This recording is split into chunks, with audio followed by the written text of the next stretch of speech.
What's the fuel of the future? It's the most plentiful stuff in the universe.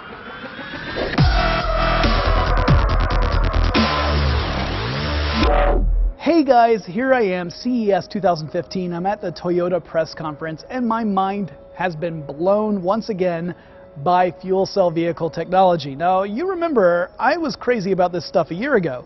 I'm still crazy now. I know Toyota is our sponsor, but I love this technology. I'd be talking about this no matter what, because this is what the future is all about. It is forward thinking. Now, some of us might not be familiar with how a fuel cell vehicle works. That's why I talked to Matt McClory, an engineer with Toyota who is here today at CES. Well, at a very high level, it's an electrochemical engine where you can directly convert energy into electricity, right? In this case, we use hydrogen as a fuel combined with oxygen from air, and we directly convert that in an electrochemical cell into electricity that allows us to drive the electric motor for the wheels.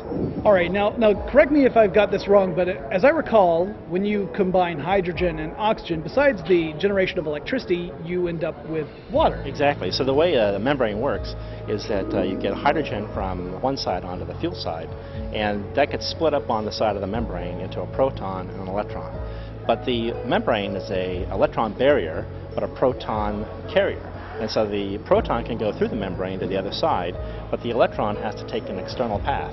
When it takes that external path, it goes through the traction motor. That allows you to drive the car.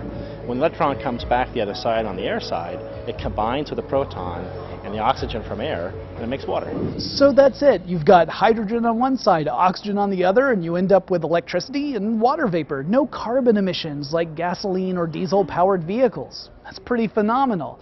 But that's not the biggest news of all. Toyota is going to share its intellectual property. It holds more than 5,000 patents worldwide on fuel cell technology. Everything from fuel cell stacks to the way that hydrogen power stations can be built. And now they're sharing that information for free. Why? Well, I asked Craig Scott of Toyota that same question.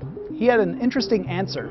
Well, I mean, imagine you're changing everything, right, from soup to nuts, right? We're completely revolutionizing an entire energy system. From the car to the station to consumers' mindsets, all of these things need to be, I don't say changed, but they need to be altered, and we need to find ways to educate people. A big part of what today is about sharing what we've learned over the last 22 years of developing this technology, but also finding a way to come together and build new things. While this may seem like a revolutionary idea to people, that something about sharing intellectual property, which often we view as being so important, that's the biggest revolution, I think. Many of our careers have been spent on developing this car and this technology, and now we want to see what others can bring to it. And it's a great time to be part of the hydrogen world. It's the sharing of this information that allows for collaboration as well as competition, and ultimately can bring about a hydrogen-based economy. Now, this is a big idea, and some pretty big thinkers have weighed in on it, including some right at the Toyota press conference. I got to show you a couple of highlights. We're talking about a game changer.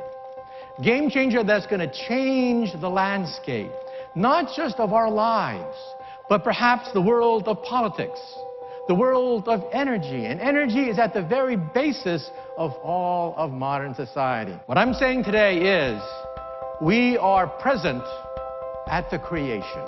Today's announcements on our patents has less to do with hydrogen fuel cell cars than it does about the cultural growth of a hydrogen society.